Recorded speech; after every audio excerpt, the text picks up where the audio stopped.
Nous allons commencer. Puis les gens se connecteront au fur et à mesure. Donc, bonjour à tous, je suis Catherine Machabert, responsable des marchés viticoles à la direction opérationnelle internationale d'ADOC. Et au nom de la Team France Export, donc je vous souhaite la bienvenue à cette troisième session des rendez-vous Viti Export que nous organisons donc en partenariat avec vos interprofessions viticoles. Information aussi relayée par COP de France et la Fédération des vignerons indépendants. Juste consigne habituelle, avant de commencer, de continuer, de poursuivre. Vous voudrez bien couper les micros et les caméras. Vous pourrez poser toutes vos questions via le chat sur Teams et elles seront relayées à nos intervenants. Et puis, nous vous informons que ce webinaire est enregistré, que vous aurez à votre disposition le replay ainsi que la présentation qui vous seront adressées par la suite. Alors, ces rendez-vous Viti Export, maintenant vous connaissez, c'est notre troisième rendez-vous. C'est 3 temps forts dans l'année qui sont consacrés vraiment à l'international, dédiés spécifiquement aux entreprises viticoles sur 2 journées. 2 journées où tous les membres de la Team France Export sont à votre disposition. Nous organisons un webinaire thématique et puis des rendez-vous individuels. Certains en ont certainement dans cette assemblée. Des rendez-vous individuels avec des développeurs export auxquels vous posez vos questions au préalable ou en tout cas vous expliquez vos problématiques export ou votre démarche. Et nos développeurs export de la Team France sont à votre disposition pour y répondre lors de ces rendez-vous individuels. Donc, concernant cette troisième session, le webinaire d'aujourd'hui, après un premier sur les monopoles d'État, un deuxième sur le e-commerce, ce webinaire aujourd'hui a pour thème « Comment améliorer votre compétitivité à l'export grâce aux accords de libre-échange ». En fait, des entreprises nous questionnent régulièrement sur les statuts d'opérateurs agréés, d'exportateurs agréés, enregistrés, les accords de libre-échange. Ils ont des questions de leurs importateurs, veulent connaître les modalités d'accès, en fait, un peu à quoi cela consiste et qu'est-ce que cela apporte. Donc, il nous est apparu important d'organiser ce webinaire sur ce thème, tout en démontrant toutefois que, outre l'aspect réglementaire, c'est vraiment un réel atout de compétitivité pour aborder certains marchés qui sont couverts par des accords de libre-échange. Donc, Philippe Maslis-Latapi et Clovis Martin de la Direction régionale des douanes à Toulouse, notre partenaire de la Team France Export, seront donc nos intervenants spécialistes. Et puis, nous aurons la chance d'avoir le témoignage d'une entreprise, l'entreprise Plémont, avec la présence d'Élodie. Voilà, je voulais juste, avant d'entamer vraiment le vif du sujet, je voulais juste illustrer le propos par quelques chiffres export, des chiffres de nos vins d'Occitanie, en choisissant 2 marchés qui sont couverts par un ALE. Et donc, le premier, la Corée du Sud. Sur la Corée du Sud, on voit une progression de nos exportations, aussi bien en volume qu'en valeur, de manière très forte depuis 2018. On multiplié par 4,5 en volume, par 4 en valeur, ce qui est quand même extraordinaire. Alors certes, l'accord libre-échange entre l'Union européenne et la Corée et n'est pas la seule cause de ces belles performances sur le marché de Corée. Il y en a bien d'autres, mais ce n'est pas l'objet ici de ce webinaire. Mais en tout cas, certainement, l'ALE a contribué à ouvrir ce marché à nos vins. On peut noter aussi par des graphiques illustratifs que l'Occitanie représente quand même 40% des exportations françaises en 2021 sur ce marché. Si on regarde en deuxième exemple, malgré la crise, en fait, sur Singapour, donc on ne constate pas une chute drastique comme dans de nombreux pays en 2020 en raison de la crise, mais plutôt une tendance à la hausse depuis 2019.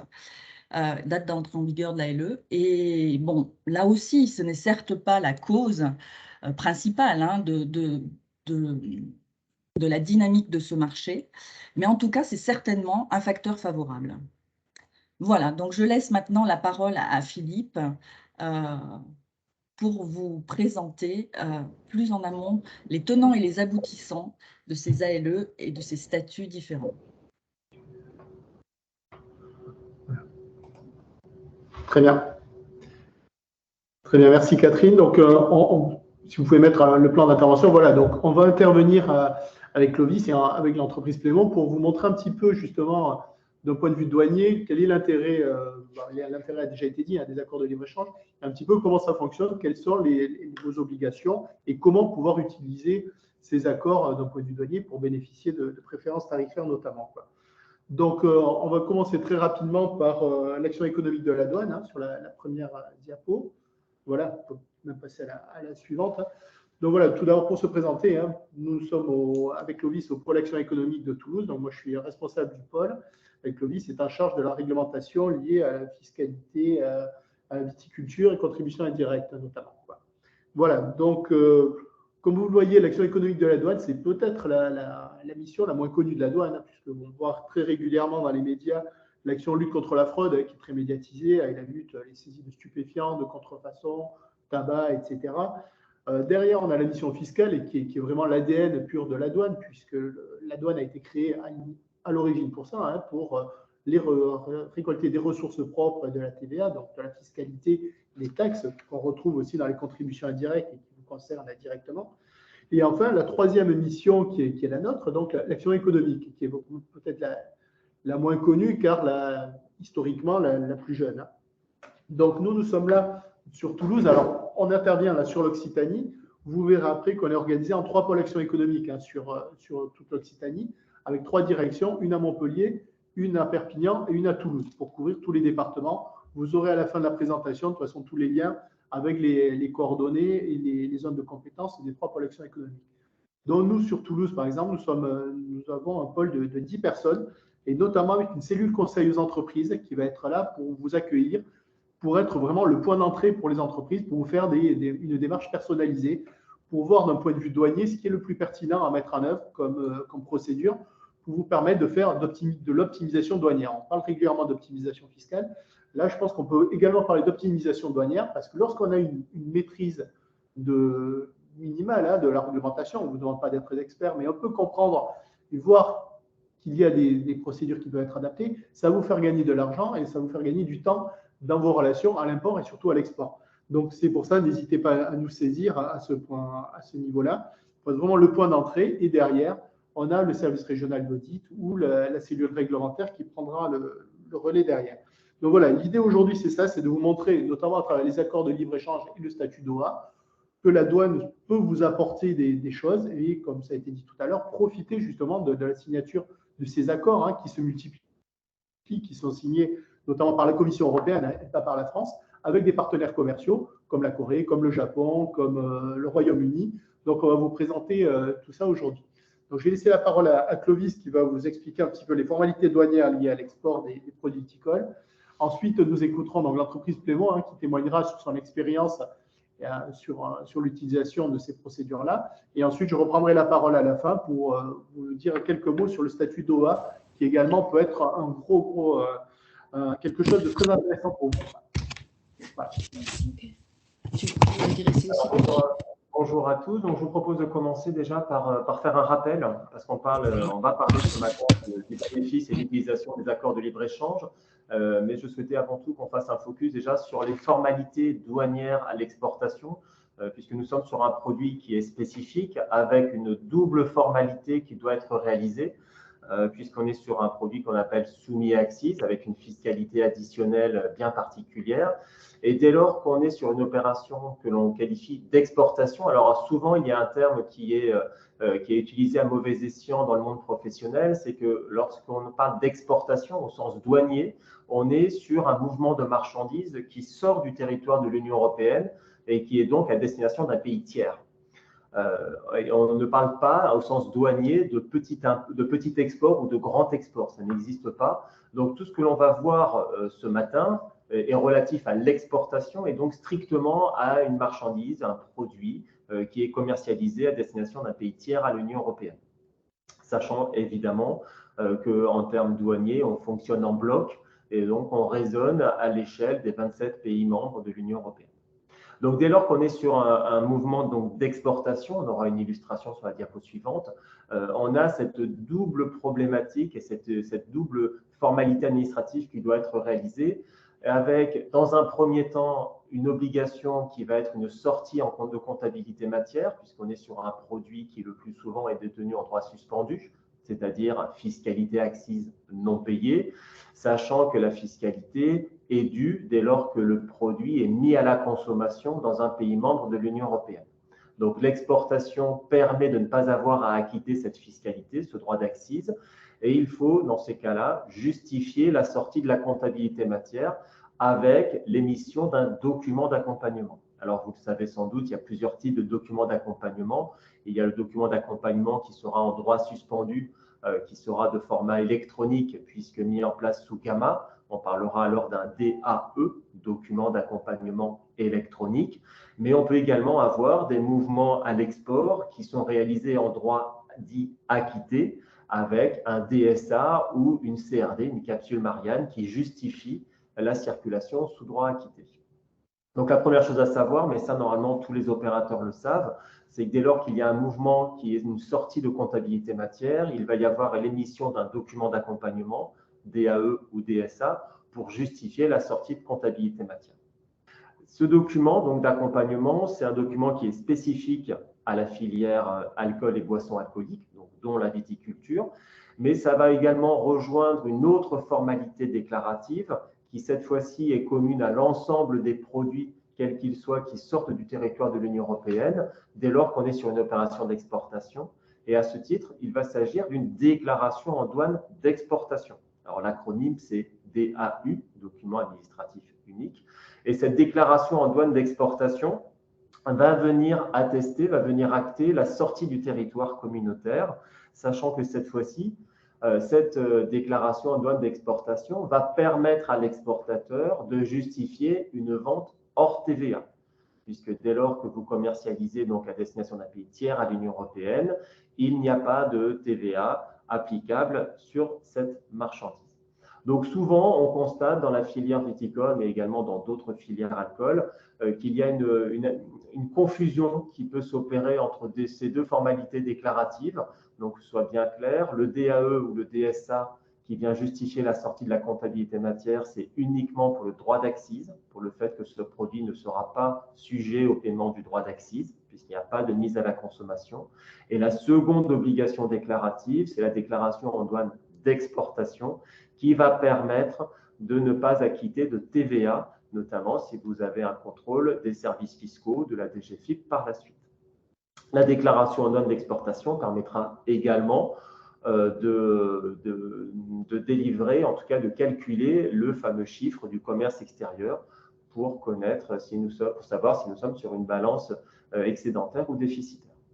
Donc, si on illustre, effectivement, sur la diapo suivante, si on fait une illustration simple, donc j'ai une entreprise qui est située en Occitanie, qui exporte à destination du marché australien des produits vinicoles, et bien dans tous les cas de figure, ma première opération sera le fait de faire sortir de ma comptabilité matière ce produit vitivinicole, qui est le plus souvent détenu en droit suspendu, et je vais faire sortir ce produit vinicole par un DAE, un document d'accompagnement électronique, qui sera réalisé sous la téléprocédure Gamma, qui est accessible à partir du site internet de la douane.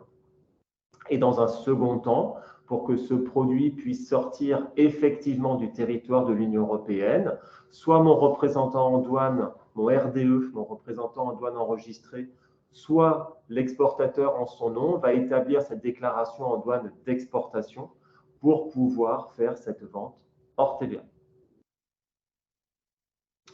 Donc ça, c'est le rappel donc, sur le cadre commun. Dès lors qu'on est sur des mouvements à destination de pays tiers spécifiques, c'est-à-dire qui ont conclu des accords avec l'Union européenne, il va y avoir la possibilité pour l'importateur, donc dans votre pays tiers, donc le client, il va y avoir la possibilité pour celui-ci de bénéficier de conditions tarifaires, de droits de douane privilégiés, préférentiels, dès lors que l'origine Union européenne est démontrée et qu'elle est justifiée. Donc, pour les accords internationaux, on va avoir toute une série d'accords internationaux qui vont être conclus et avec une notion d'origine. Alors, on va faire simple, parce que ce sont des notions qui peuvent, par la suite, en arborescence, être complexifiées. Mais de manière simple, on peut simplement expliquer que l'origine, ça va être le fait de rattacher un produit à un pays. On parle souvent d'un couple produit-pays, avec, dans tous les cas de figure, une origine non préférentielle, qui est le fait de rattacher un produit à un pays. Alors, soit il s'agit d'une marchandise qui est entièrement issue ou obtenue sur un territoire, ou alors, si ce n'est pas le cas, avec une marchandise qui a différents composants qui proviennent de différents États ou pays, on va être sur une notion d'ouvraison ou de transformation substantielle suffisante. On parle dans tous ces cas-là d'origine non préférentielle. Donc, c'est la possibilité d'expliquer qu'un produit correspond à un pays, est rattaché à un pays. Donc, dans tous les cas de figure, chaque produit a une origine non préférentielle.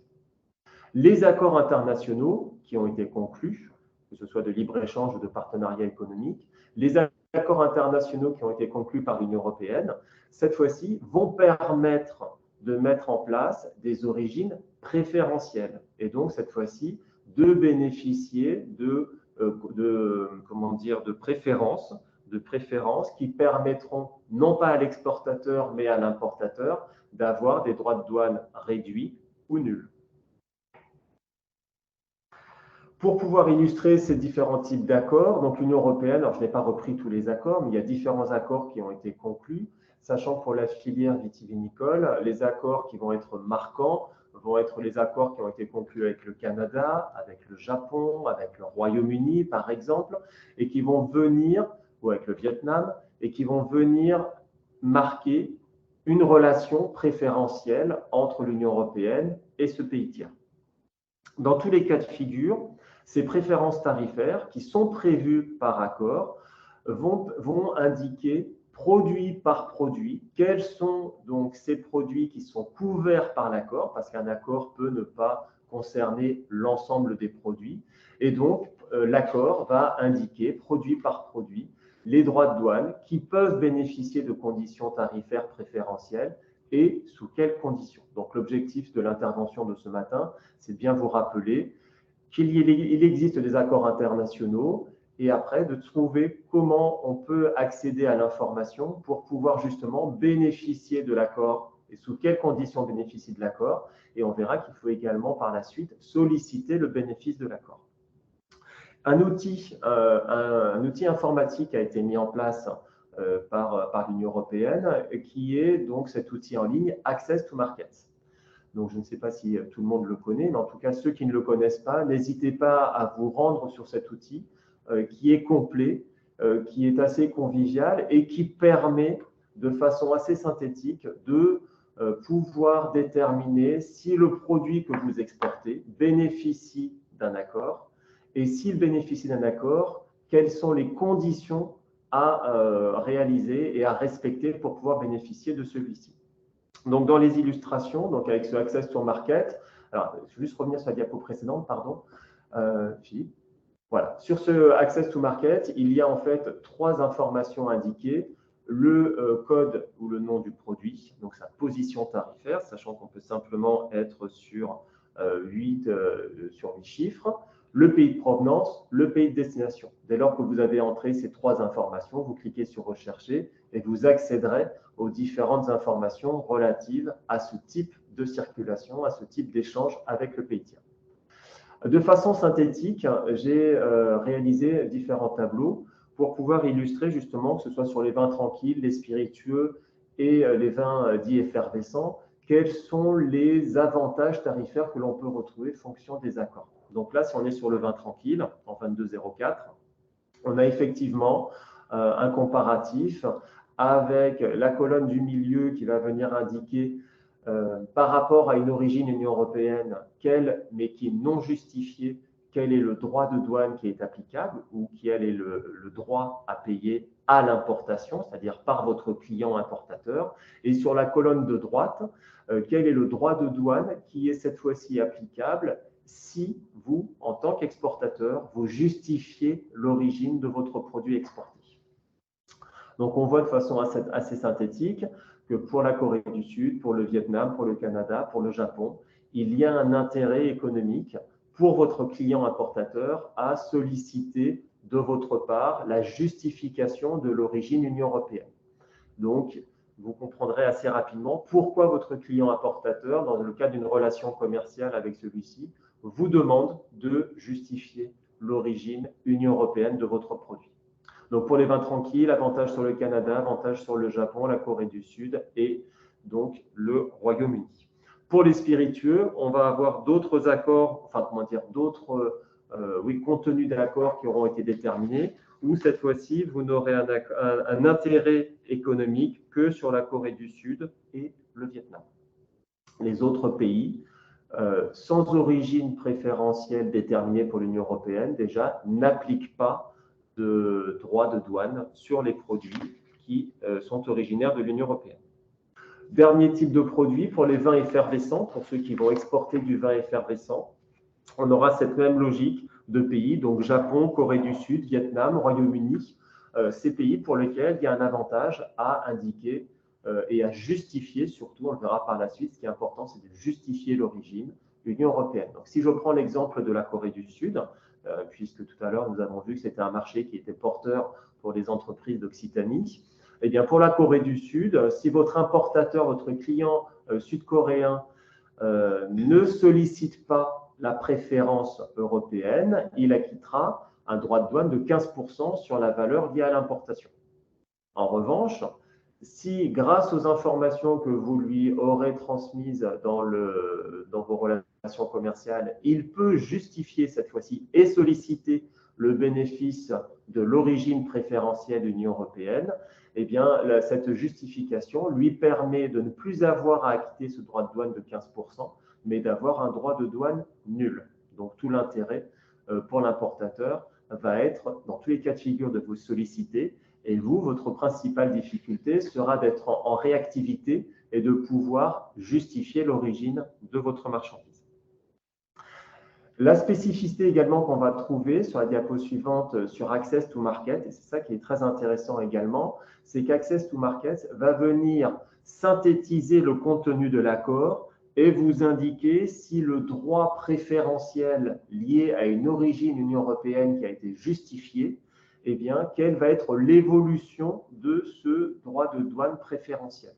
Donc là, c'est l'exemple sur l'accord qui a été conclu avec le Vietnam et qui va venir indiquer, c'est ce que j'ai encadré en rouge, qui va venir indiquer année après année quelle est l'évolution du droit de douane préférentiel si l'origine Union européenne est justifiée.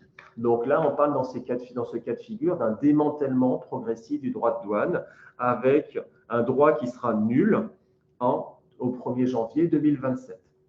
Cela signifie que par rapport au droit tel qu'il a été conclu hors origine préférentielle, c'est-à-dire que si vous ne justifiez pas en tant qu'exportateur l'origine Union européenne, eh bien le droit est de 50% actuellement sur le Vietnam. Et si actuellement, donc en 2022, vous justifiez l'origine préférentielle Union européenne, eh bien vous avez un droit à 31,20%.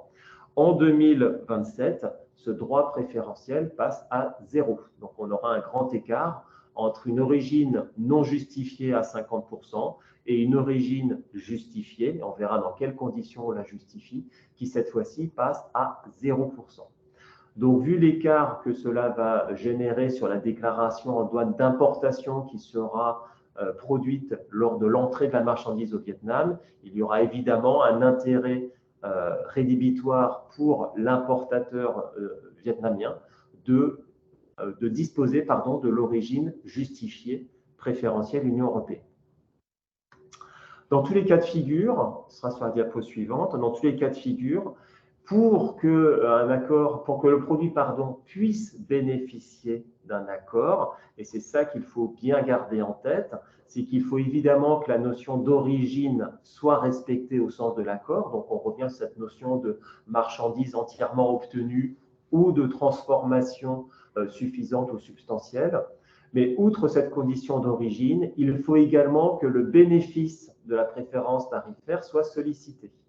C'est-à-dire qu'il ne suffit pas pour le client importateur de disposer de l'origine justifiée de votre part. Il faudra également que lors de ces formalités d'importation, sur sa déclaration en douane d'importation, par exemple en Corée du Sud, il indique le bénéfice, il indique solliciter le bénéfice de l'origine préférentielle Union européenne.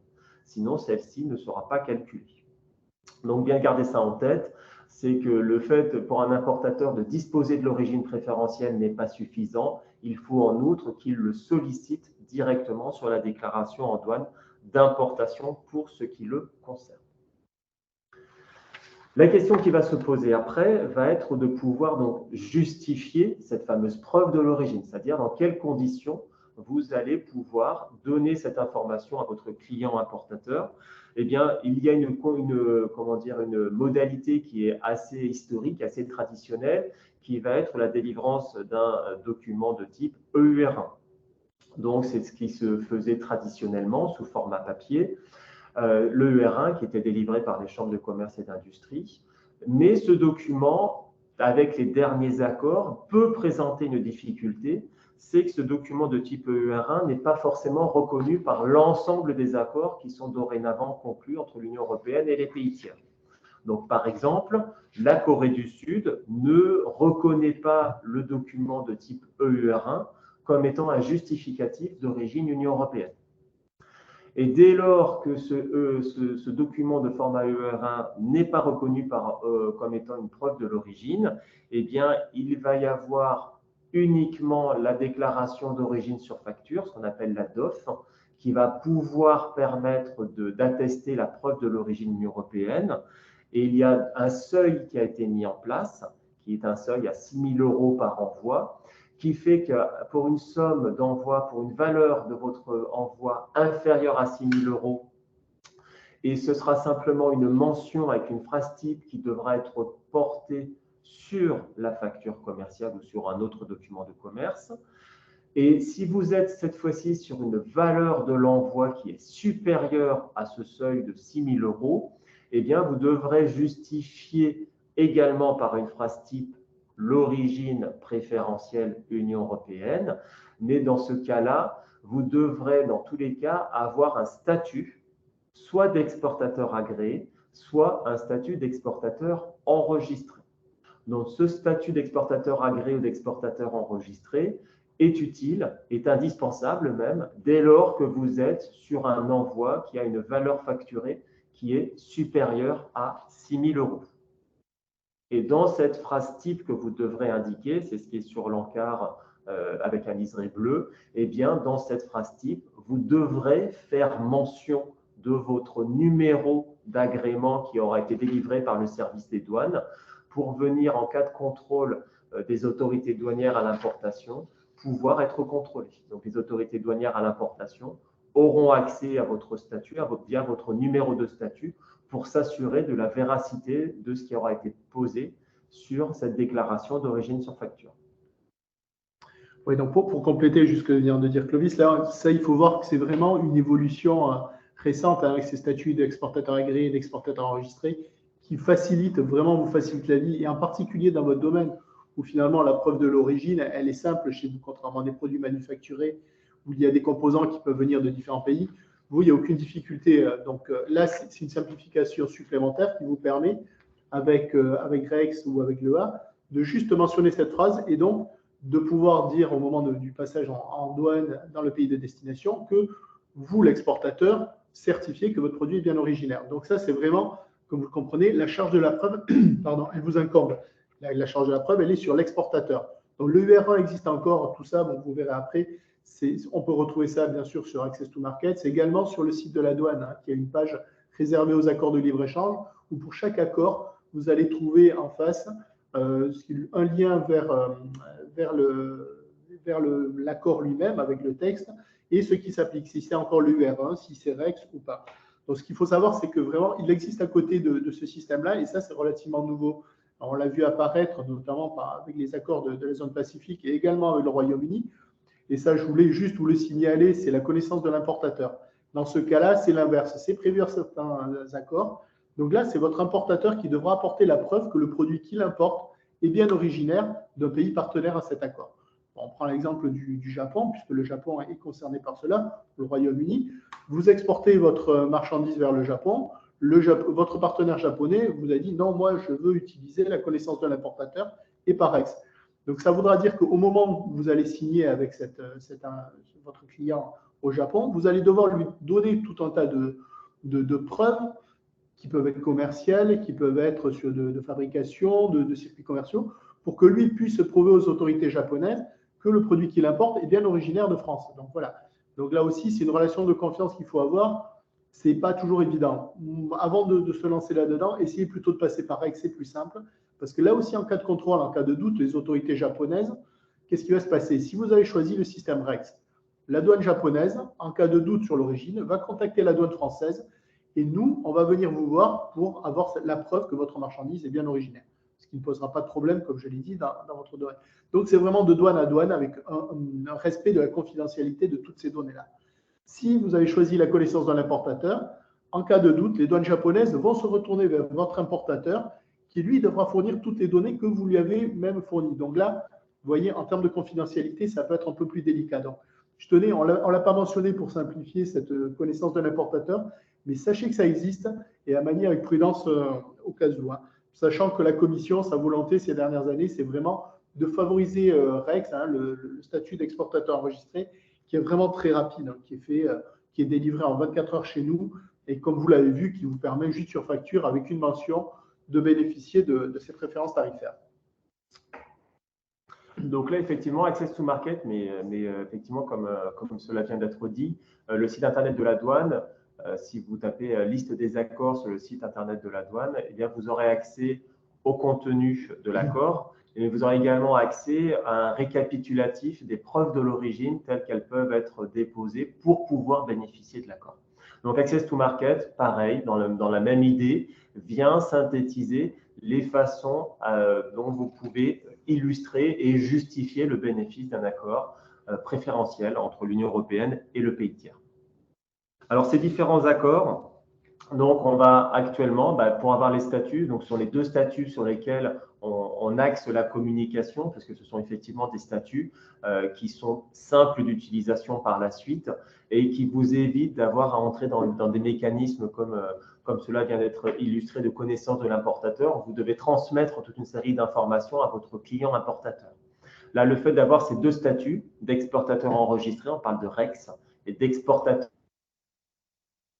agréé, on parle d'EA. Alors, c'est assez confusant parce qu'évidemment, pour vous et puis pour nous dans la filière Viti, EA, c'est aussi entrepositaire agréé, donc c'est aussi un statut fiscal bien spécifique.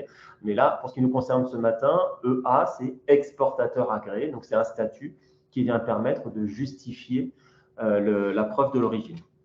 Donc, ces statuts, ils vont avoir déjà une particularité sur la diapo suivante, c'est qu'ils ne couvrent pas les mêmes territoires, évidemment, et que chaque accord conclu vient indiquer quel est le statut applicable au territoire de destination.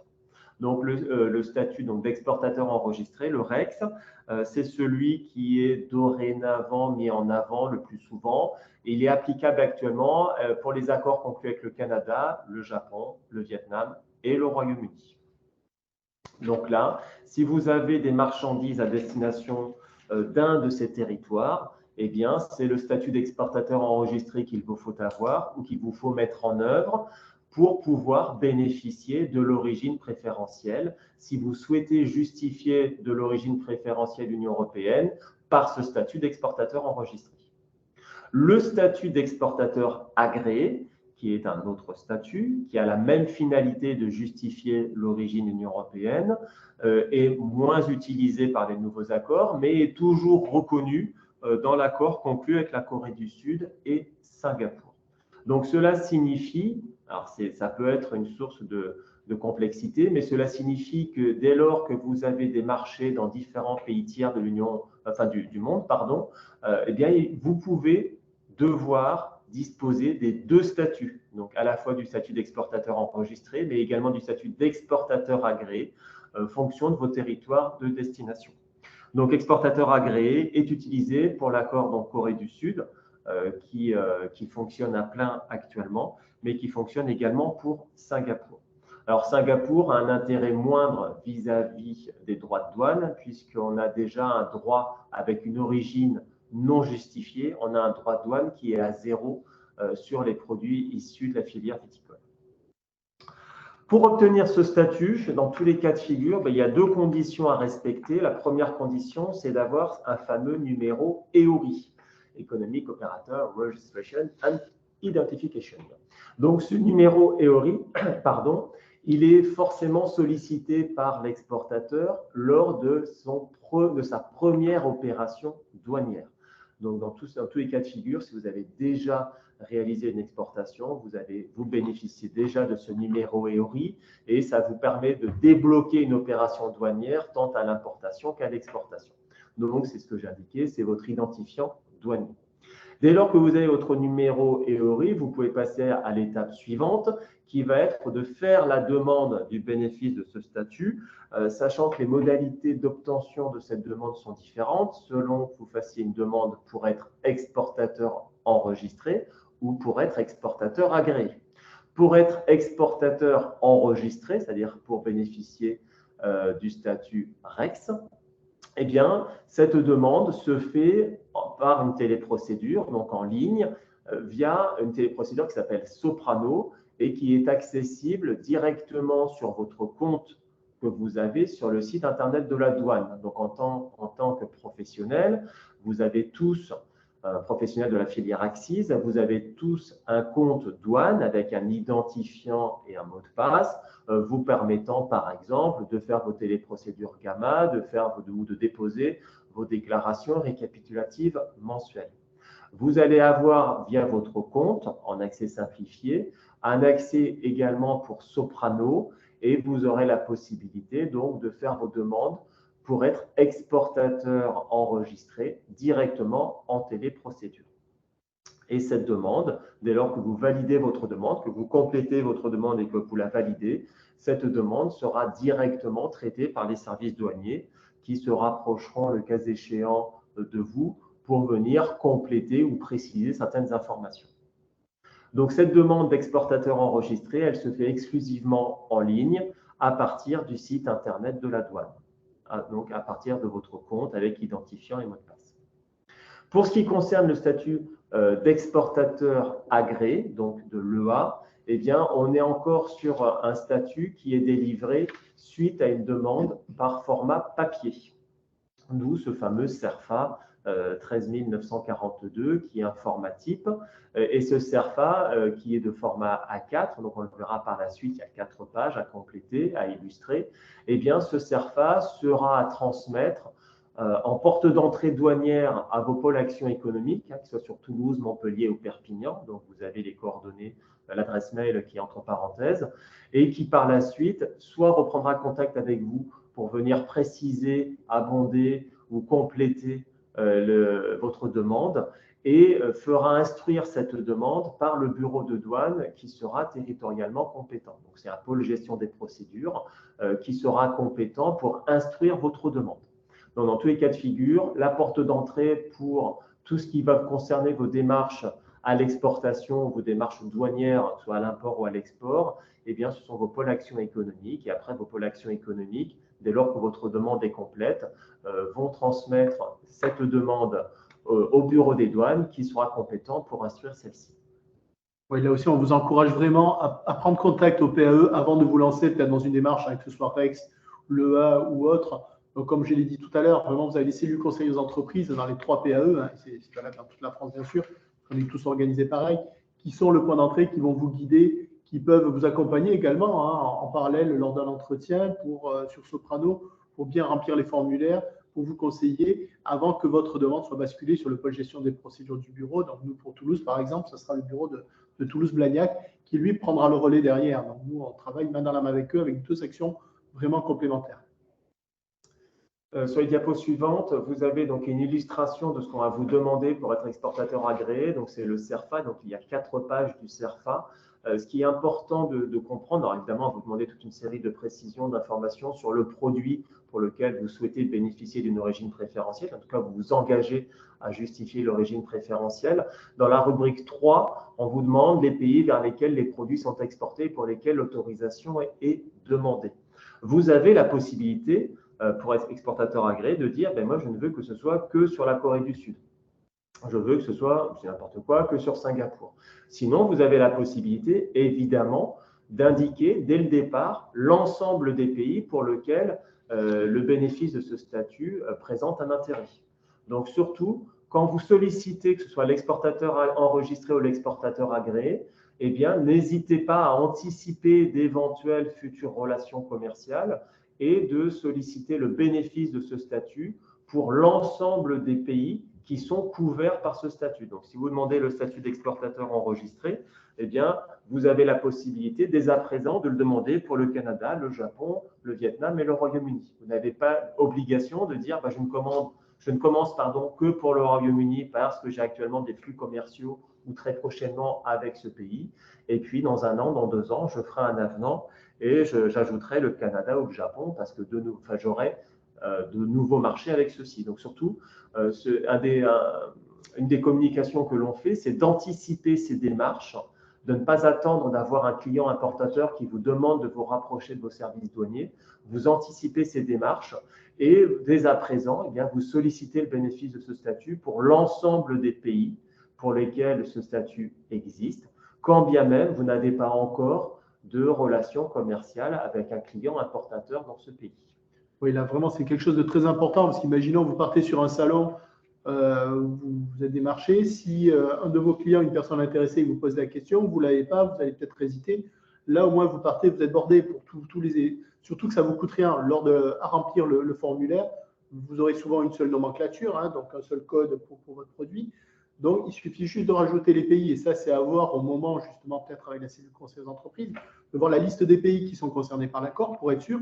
Comme ça, si du jour au lendemain, vous avez un client firme, vous êtes prêt. Voilà, vous ne perdez pas de temps à vous dire « Ah oui, il va falloir que j'aille faire les démarches et autres ». Donc, lorsque vous partez en prospect ou autre, je pense que c'est très important d'avoir vraiment le package complet. Comme ça, vous avez le plus d'arguments pour remporter le marché derrière. Et donc, sur la diapo suivante, parce qu'on va vous demander, évidemment, comme tout document douanier que vous retournez à bureau des douanes, ça va être de dater et de signer ce document, sachant que cette demande de statut ne peut être recevable que si elle est signée par quelqu'un qui peut valablement engager la responsabilité juridique de l'entreprise, donc par quelqu'un qui a la capacité légale en son nom ou par procuration de signer ce document douanier. C'est le même principe que pour les autres demandes, par exemple, d'adhésion à des téléprocédures, que ce soit Gamma ou Ciel. Dès lors que vous complétez une autorisation douanière, vous sollicitez l'adhésion à une téléprocédure douanière, par exemple, eh bien, ce sont forcément des documents signés par quelqu'un qui a la capacité légale pour le faire. Excusez-moi, Oui. Clovis, oui, il y a une question justement sur ce sujet. Il y a une entreprise qui indique qu'elle a déjà un numéro REX, enfin, elle est un statut d'exportateur enregistré pour le Japon. Il demande, faut-il que je demande un nouveau pour les autres pays? Est-ce que c'est un avenant? Comment, voilà. Effectivement, ça va être un avenant à mettre en place pour élargir et ajouter de nouveaux produits à une autorisation qui existe déjà. Donc, le numéro existe déjà et il va donc falloir solliciter par avenant l'ajout d'un nouveau pays sur le numéro qui a déjà été délivré. Oui, parce que vous allez être enregistré à partir de votre EORI, vous allez avoir un numéro REX qui va vous correspondre. Donc, on ne peut pas le recréer. Vous voyez, c'est un numéro REX, un EORI qui permet en cas de doute aussi à votre client de vérifier que vous êtes bien enregistré sur la base et que vous avez bien le statut qui va bien, quoi. Donc, c'est un seul numéro et après on rajoute. Donc, c'est pour ça que l'intérêt, c'est quand même dès le départ. Bon, après, bien entendu, il y a des accords, ça évolue. Vous savez qu'on est en train de négocier. Là, potentiellement, il peut y avoir la Thaïlande, je crois, est en cours de négociation aussi. On ne sait pas encore si c'est le A, le, on espère que ce sera le. Donc, forcément, tant que les accords ne sont pas encore signés, vous serez obligé de faire les avenants. Mais si vous devez vous lancer dans la démarche aujourd'hui, autant le faire avec tous les accords couverts, comme ça, voilà. Ce qui est important de bien comprendre, effectivement, c'est un numéro EORI, un numéro d'exportateur enregistré.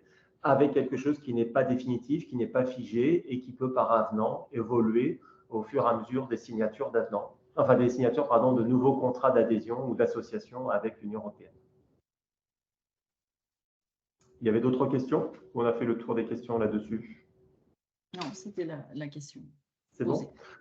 Donc, pour synthétiser, avant d'échanger avec Clément Producteur sur la mise en place justement de ces statuts dans leur structure, donc bien rappeler l'importance d'anticiper ces démarches administratives qui ne prennent pas forcément beaucoup de temps, c'est assez réactif là-dessus. Donc, en quelques jours, en 24 heures, c'est fait. En revanche, en termes de crédibilité, et d'habitude à l'exportation vis-à-vis d'un client importateur, c'est quelque chose qui présente un certain intérêt de démontrer à votre partenaire commercial que vous avez déjà pris en compte les problématiques douanières dans son pays, que vous avez anticipé cette problématique et que vous pouvez contractualiser un accord avec lui dès le départ, de suite, parce que déjà vous avez toutes ces simplifications douanières dont il pourra bénéficier par la suite. Donc, c'est vraiment cette anticipation à mettre en place. Et effectivement, si vous n'aviez qu'un pays couvert par l'accord, vous faites l'avenant pour les autres pays bénéficiaires de l'accord, de ce statut en tout cas. Et comme ça, c'est fait et vous pouvez par la suite échanger avec vos partenaires commerciaux ou par les prospects directement sur cette notion. S'il n'y a pas d'autres questions, ce que je vous propose, c'est d'échanger avec Madame Poy-Santalou, qui travaille au sein de la cave coopérative, donc Clément Producteur, au sein donc, de contrôle de gestion, régie et douane. Je ne sais pas si le micro de Madame Poy-Santalou est ouvert. Oui, c'est bon. Oui, bonjour, merci beaucoup. Merci d'avoir accepté de témoigner et d'échanger justement sur à la fois les modalités d'obtention de ces statuts et l'utilisation concrète de ces statuts, parce que c'est ce qu'on souhaitait faire ce matin, c'était apporter un éclairage à la fois réglementaire, donc ça c'est un peu expositif, mais surtout un témoignage concret sur la façon dont vous avez mis en place ces statuts au sein de votre structure, de votre entreprise, et également quelle est l'utilisation de ces statuts et comment vous communiquez vis-à-vis de ces statuts. En première question, est-ce que je peux vous demander à quelle période vous avez sollicité ou depuis combien d'années vous avez sollicité ces statuts d'exportateur enregistré, d'exportateur agréé, et puis pourquoi vous les avez mis en place, quel a été le facteur déterminant pour que vous mettiez en place et que vous réalisiez ces demandes? Alors, on a commencé par le statut 2A, c'était fin 2016, et on a rapidement enchaîné finalement sur le statut REX, donc c'était courant 2018. Donc, dans quel cadre en fait c'est venu? Alors, dans un cadre qui est un petit peu urgent, c'est-à-dire que nous étions en contact avec un prospect en Corée du Sud, nous avions bien avancé les négociations. Et lorsqu'on leur a transmis la proforma pour matérialiser cette première vente, ils nous ont dit mais vous n'avez pas de numéro 2A. Nous, s'il n'y a pas ça, c'est rédhibitoire, on ne pourra pas faire affaire. Donc là, on a dû travailler un petit peu dans l'urgence pour l'obtenir, mais ça s'est finalement très bien soldé puisqu'on a pu l'obtenir à temps et faire la transaction. Quelques temps plus tard, c'est un prospect ukrainien qui nous l'a demandé également. Donc là, nous avions pas fait selon vos recommandations. Nous étions un peu mal informés aussi peut-être à cette époque-là de la démarche de le faire pour plusieurs pays. Donc là, on est revenu sur l'accord de A et on a changé et ajouté des pays. Donc voilà, on a fait ça un petit peu progressivement, finalement un peu provoqué par nos clients. Et finalement, pour le REX, on était un petit peu mieux ordonné. Et là, on en a fait la demande dès qu'on y a vu un intérêt. Et notamment, nous travaillons beaucoup avec le Canada, donc ça nous a été vraiment indispensable. D'accord, sachant que vous avez dans tous les cas de figure dû faire un avenant pour le marché du Royaume-Uni suite au Brexit et la mise en place de formalités déclaratives à l'export pour ce marché anglo-saxon. Oui, là aussi, c'est un marché vraiment très important pour nous, pour le coup. Donc là, après, dans les démarches du Brexit, ça faisait partie des choses qui étaient cadrées, pour le coup. Là, je pense qu'on enfin, nous avions l'information, mais je pense que la plupart des gens qui travaillent avec le Royaume-Uni, de toute façon, avaient l'ensemble des démarches, y compris ce statut, au final. D'accord. Est-ce que vous vous rappelez ou est-ce que vous avez une idée du délai d'obtention des statuts? Quelle échéance en termes de temps, en termes de jours, ça a pu prendre? Ou c'est quelque chose pour lesquels il n'y a pas eu de difficultés particulières? Alors, fort heureusement, non, il n'y a pas eu de difficultés particulières, puisque pour le statut 2A, on était vraiment dans un contexte d'urgence, donc ça a été très, très rapide, hein, quelques jours à peine, et le REX, c'était quasiment immédiat. D'accord, super. Ok. Est-ce que vous pouvez nous dire, est-ce que en termes de méthodologie ou de process commercial, est-ce que vous avez des équipes qui communiquent sur ces statuts avec les différents prospects, avec les différents clients, sur ces statuts, justement, sur le fait que vous disposiez des statuts? Est-ce que c'est un argument que vous mettez en avant ou pas? Alors, oui, c'est quelque chose que l'on met en avant. C'est, je dirais maintenant, finalement, un élément facilitateur, hein, de la vente. C'est peut-être même au-delà d'un élément facilitateur, c'est même le garant de la vente, puisque vraiment, il y a beaucoup d'endroits où les importateurs nous l'exigent et qui finalement ne donneraient pas lieu à l'accord commercial si nous n'avions pas ces facilités-là. D'accord. Donc, Et, voilà, oui, oui. non, voilà, c'est quelque chose sur lequel voilà, on communique, mais pour qu'on puisse aussi bien communiquer auprès de nos clients, ça nécessite aussi qu'on communique bien au niveau de nos équipes commerciales, parce que voilà, il faut aussi qu'ils sachent quel est l'intérêt de ces numéros. C'est une partie un peu administrative pour eux. Et donc là, on essaye, hein, voilà, à chaque fois, notamment qu'il y a des nouveaux arrivants, ou de faire des piqûres de rappel régulièrement, de leur expliquer, ce n'est pas juste un numéro que l'on met sur un document administratif, ça a un vrai intérêt, un vrai argument commercial pour vous, et ça vous donne un vrai avantage. D'accord, c'est effectivement ce qui m'interrogeait, c'est par rapport en interne dans votre structure. Donc, vous, votre poste, vu le poste que vous occupez, vous savez forcément et vous comprenez l'enjeu du statut, de ces statuts et de l'incidence que ça peut avoir sur l'origine. Mais effectivement, donc du coup, vous avez mis en place un process où vous expliquez en interne à vos commerciaux ou à d'autres personnes en relation avec les clients l'intérêt du statut pour qu'ils sachent à quoi ça correspond. C'est ça. C'est effectivement, voilà, c'est vraiment typiquement ça pour qu'ils comprennent voilà, que ça va au-delà d'un numéro, d'une phrase, hein, puisqu'il y a aussi cette fameuse phrase à mettre. C'est voilà, tout ce que ça peut leur apporter. Et oui, c'est sûr, hein, que voilà, auprès des départs, des entrées. Et puis, comme je vous disais, même au bout d'un moment, les gens oublient un petit peu. Ils disent, ah, on m'en avait parlé, je ne sais plus trop ce que c'est, mais je sais qu'il faut l'y mettre. Voilà, donc on fait régulièrement des piqûres de rappel sur ces statuts-là, sur d'autres points aussi douaniers, évidemment, voilà, pour que voilà, tout le monde comprenne quel est l'avantage de tout ça.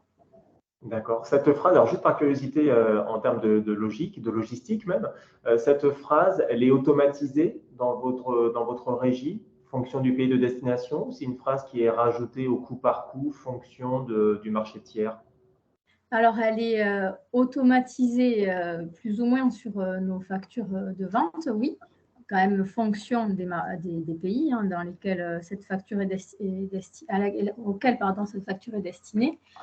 Nous avons un ERP, hein, qui nous permet de gérer ça assez facilement, de programmer la position de cette phrase assez facilement, et de aussi gérer les particularités par pays, puisque selon les accords, on doit mettre le code d'origine en plus de la phrase qui indique notre numéro REX ou EA. Donc là, c'est pareil, hein, nous avons programmé, mis en place une petite procédure dans notre outil informatique qui vient dire, voilà, quand on travaille avec le Japon, la phrase type doit être complétée d'un petit bout qui indique le code d'origine CE1 en l'occurrence. Voilà, donc on a travaillé ça. Donc ça, effectivement, c'est quelque chose sur lequel on est obligé de faire de la veille aussi un peu réglementaire pour s'assurer d'avoir les bonnes petites subtilités. Après, les importateurs sont quand même super bien au courant dans quasiment tous les cas. Donc, ils nous guident aussi là-dessus en nous disant, voilà, vous nous avez le numéro, c'est bien, mais attention, nous, chez nous, il faut indiquer un petit truc supplémentaire. Donc, en général, voilà, ça se passe bien. D'accord. Alors justement, vous avez évoqué la veille réglementaire. Vous la réalisez en interne ou vous allez récupérer des informations par d'autres biais? Alors, on la réalise en interne, oui, en s'appuyant beaucoup alors, et sur les newsletters douane et sur les communiqués qu'on a de l'UNSCV.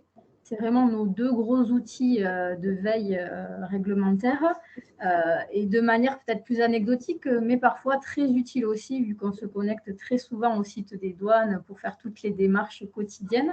Il y a souvent des messages pop-up sur les actus du moment, les nouveaux accords, les choses comme ça. Donc, on a voilà, toujours au sein des équipes qui travaillent sur les douanes ici, toujours la curiosité de regarder et finalement d'informer le ou les services qui pourraient être impactés par la nouveauté. Donc, on essaye de travailler comme ça pour tout ce qui est veille réglementaire.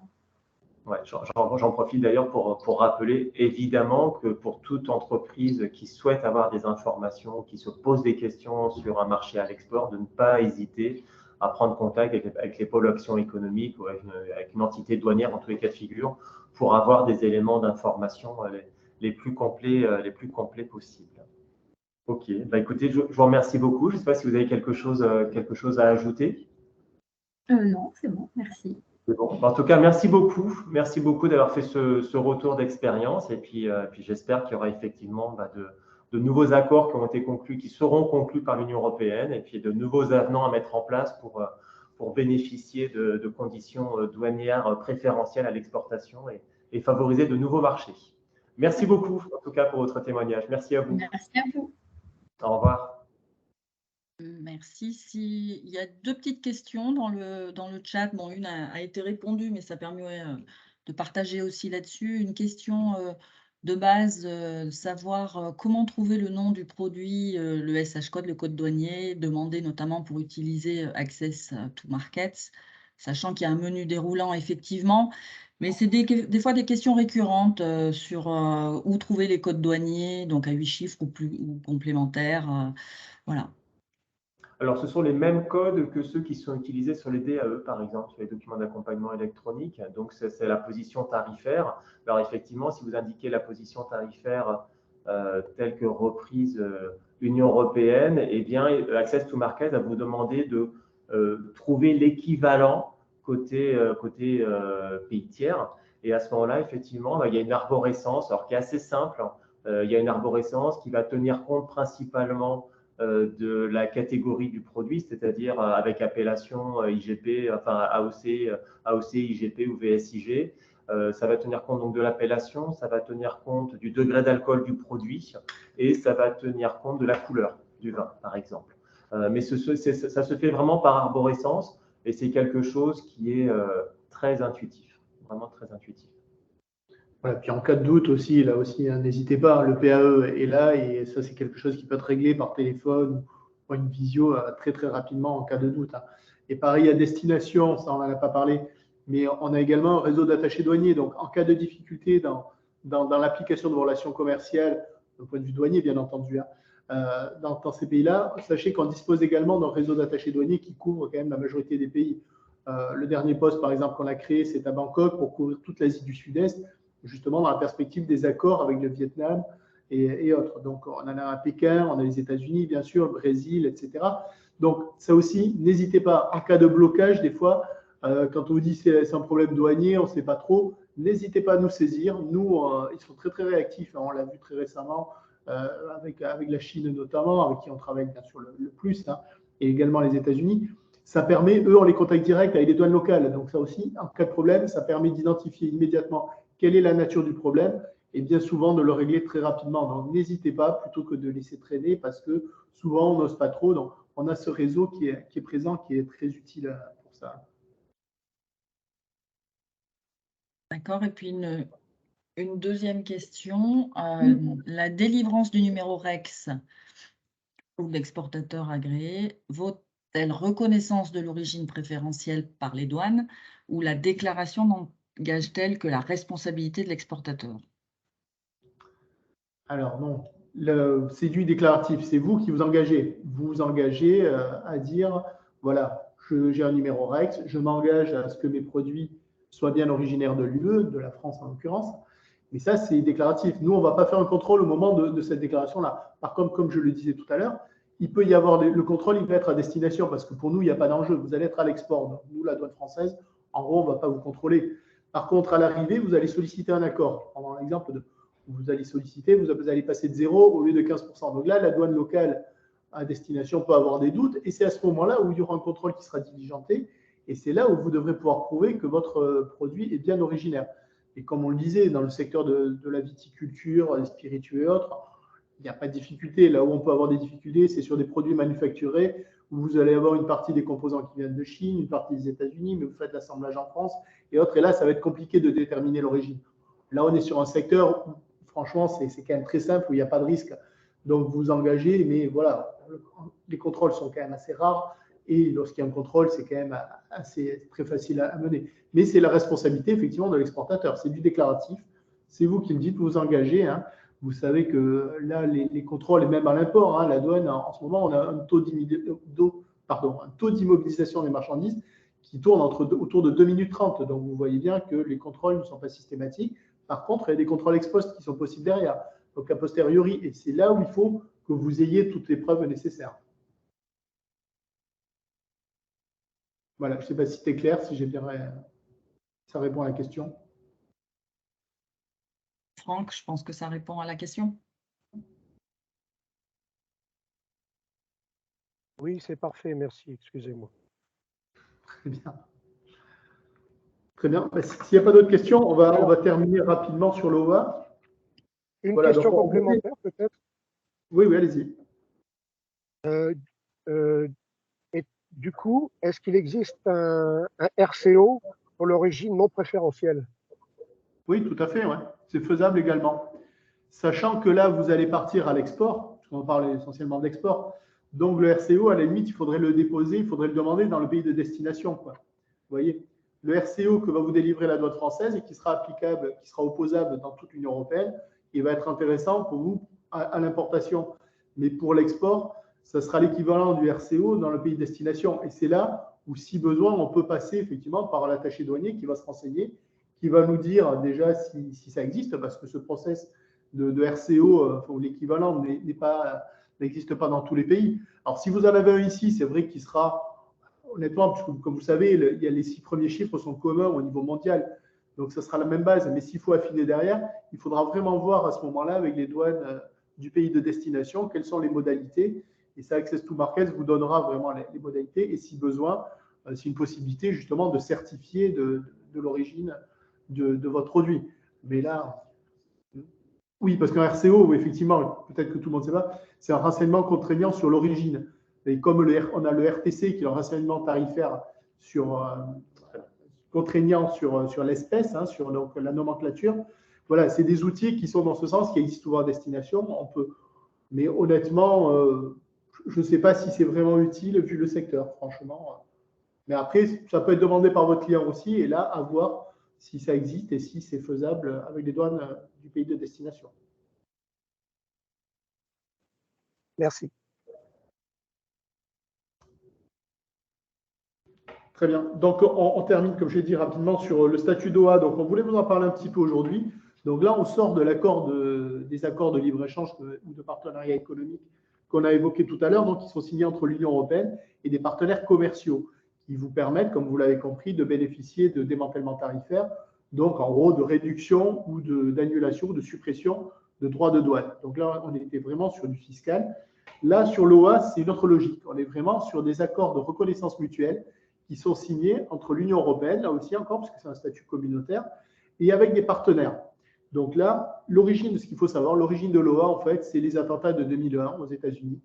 Les États-Unis ont vu qu'il y avait des failles dans le traitement des voyageurs. Ils ont cherché, ils ont vu qu'il y avait aussi des failles au niveau de la logistique, au niveau du fret. Donc, ils se sont dit comment contrôler tout ça, comment sécuriser justement ce fret commercial. Donc, dans un premier temps, ils nous ont envoyé des douaniers dans l'Union européenne, bon, ce qui n'était pas très satisfaisant. Et eux ont développé, pour faire rapide, un statut où ils auditent leur entreprise, où ils auditent les entreprises pour être sûrs qu'elles sont sûres.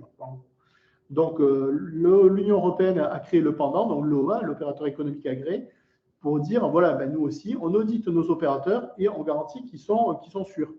Donc, c'est pour ça qu'on signe des accords de reconnaissance mutuelle, hein, qu'il ne faut pas confondre avec des accords donc, commerciaux. Alors, par exemple, on en a signé avec les États-Unis, avec la Chine, on a le Japon, Norvège. Vous voyez, on a quand même nos principaux partenaires commerciaux qui sont là.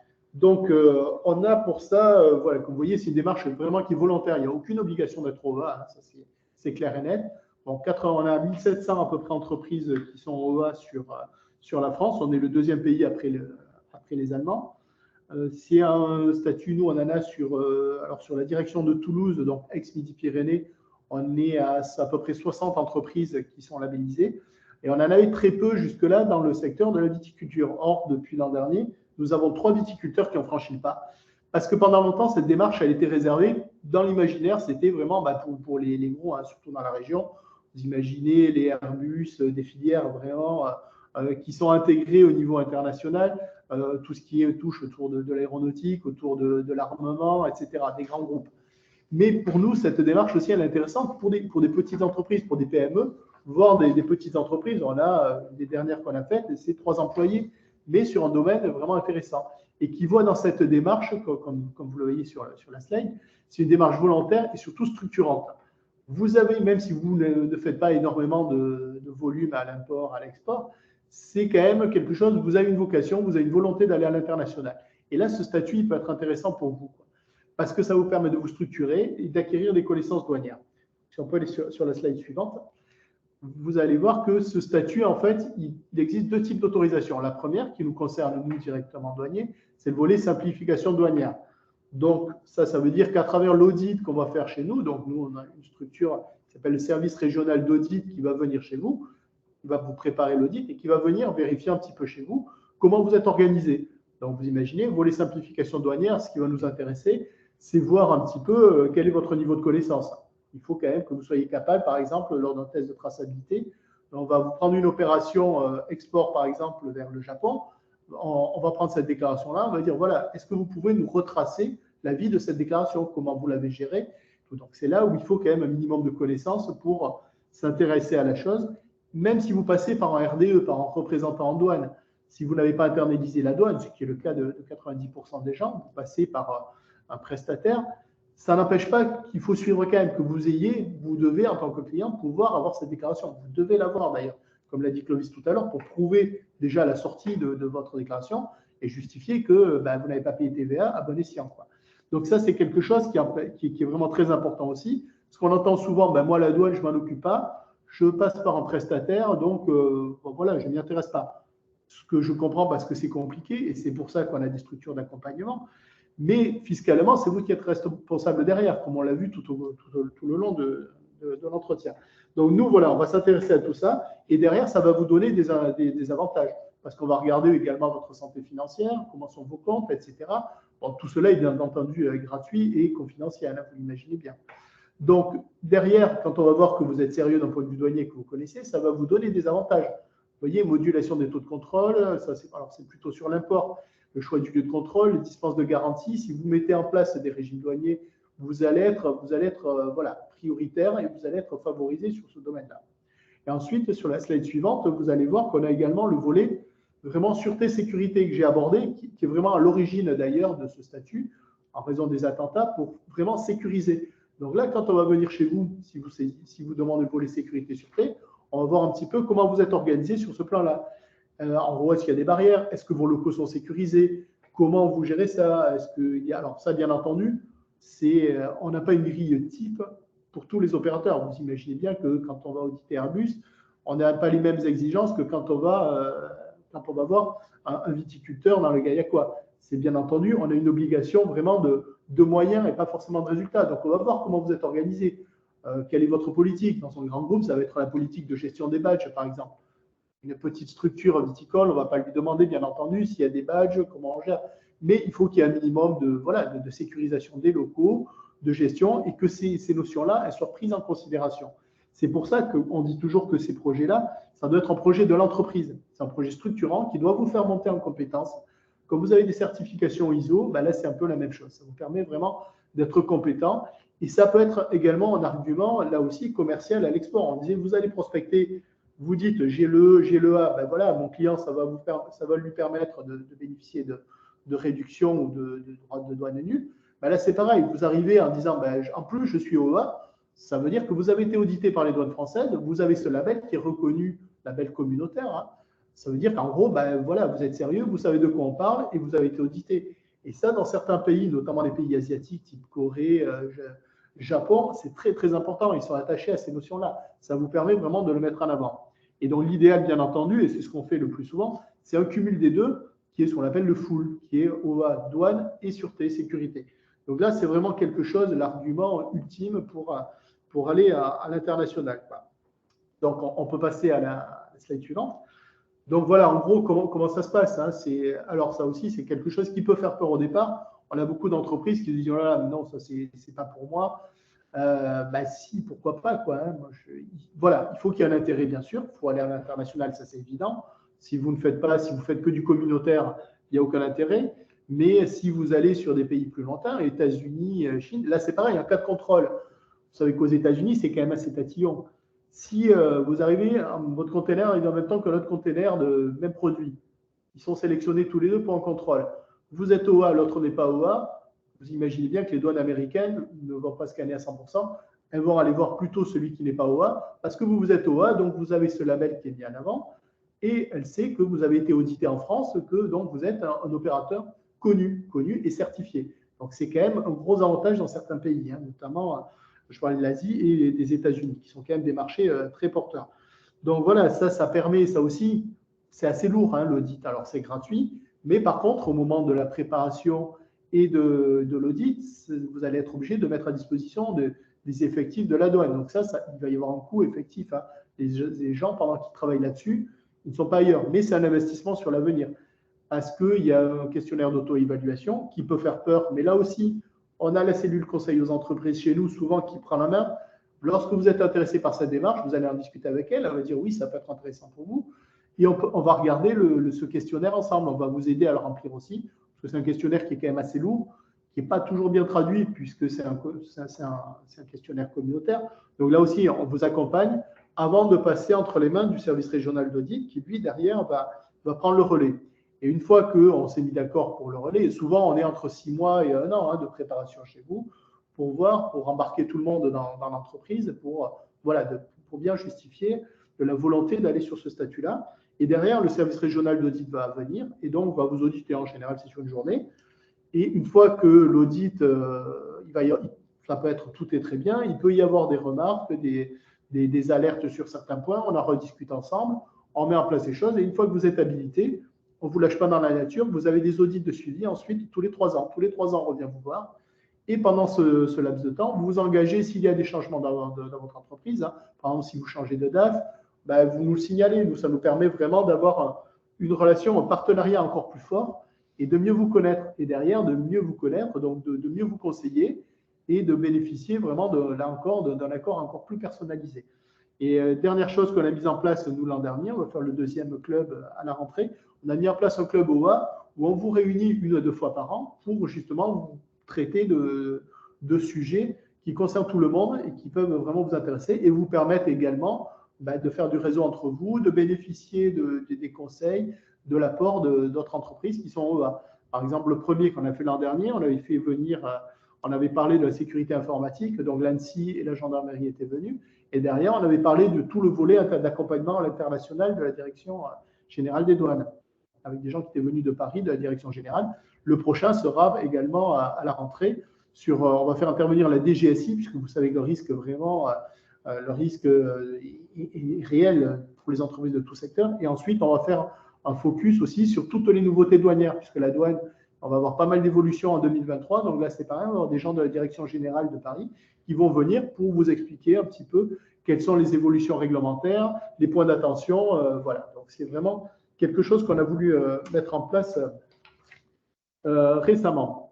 Donc, pour terminer, on vous a mis les contacts, hein, comme vous l'avez compris, on est à votre disposition pour vous accompagner en amont de tout ce que peut faire la Team France Export, qui va vous aider sur le prospect, qui va vous conseiller. N'hésitez pas, parce que dès qu'on part à l'international, que ce soit sur l'import ou l'export, à un moment ou l'autre, il y aura de la douane. Et comme je l'ai dit, même si vous passez par un représentant en douane, c'est vous qui êtes responsable. Donc, c'est bien d'avoir un vernis, de savoir qu'on est là et de ne pas hésiter. Alors, on travaille, hein, bien entendu, main dans la main, hein, puisqu'on est partenaire de la Team France Export. On travaille avec toutes les équipes de Business France, des CCI, etc., qui nous renvoient régulièrement vers nous pour conseiller. Donc, n'hésitez pas, en amont, plus tôt vous anticipez le message s'il y a quelque chose à retenir aujourd'hui, que ce soit pour les accords, pour l'EA, pour tout. Dès que vous partez à l'international, vous savez que ça se prépare, ça se parle d'un point de vue commercial. D'un point de vue douanier, plus vous anticipez, mieux c'est. Plus vous allez être armé et plus vous serez efficace pour remporter les marchés, parce que là, vous aurez une vision globale de tout ce qui peut se faire. Voilà, donc on en a terminé. Et s'il y a des questions, on est à votre disposition, en espérant que ça a été clair. Alors, on est conscient que la douane, c'est compliqué, hein, qu'il y a des notions qui ne sont pas toujours faciles. Mais voilà, n'hésitez pas à venir vers nous. On n'est pas méchants. Hein, voilà. Voilà, le mot d'ordre, c'est anticiper et venez vers nous. Merci. Merci à vous. Merci à vous. Il n'y a pas d'autres questions, si ce n'est une, mais vous y avez répondu pendant l'intervention, sur le temps, notamment l'investissement temps nécessaire sur l'OEA. On a retenu 6 mois, 1 an, et peut-être plus pour une petite structure, en fait. Voilà. Est-ce qu'il y a d'autres questions qui peuvent être prises? Sinon, c'est que tout a été très clair. Merci beaucoup, hein, à tous les participants à cet atelier. On espère qu'il a répondu à vos attentes et à vos principales interrogations sur le sujet. Merci beaucoup, Philippe, Clovis, pour votre intervention, pour avoir vulgarisé, on va dire, toujours ces notions-là qui font parfois, qui sont parfois un peu complexes, mais qui ont été très bien décrites et vulgarisées lors de ce webinaire. Merci aussi à Élodie pour son témoignage et qui a vraiment prouvé que c'était un avantage et que ce n'était pas uniquement une obligation réglementaire. En tout cas, c'était largement un atout pour aborder des marchés couverts par le libre-échange. Voilà. La prochaine session des rendez-vous Viti Export se tiendra vraisemblablement en novembre. On vous en fera part. Si vous avez aussi des idées sur des ateliers ou des thèmes que vous voudriez voir abordés, n'hésitez pas à nous l'indiquer. Je rappelle qu'un replay sera disponible et diffusé après cette réunion, ou la semaine prochaine plutôt, voilà. Et puis, outre ces temps forts des rendez-vous Viti Export, hein, toute la Team France Export, hein, ADOC, Business France, la CCI, la BPI, la région, et tous nos partenaires comme les douanes, les CCEF, l'INPI, sont bien entendu à votre disposition aussi, outre ces temps, pour répondre à toute question qui touche à l'international et pour vous appuyer, vous aider au mieux dans vos projets export. Voilà. Il ne reste plus qu'à vous souhaiter une bonne fin de matinée, un bon appétit et puis au plaisir de vous retrouver lors de notre prochain rendez-vous. Merci à tous. Merci. Merci, au revoir.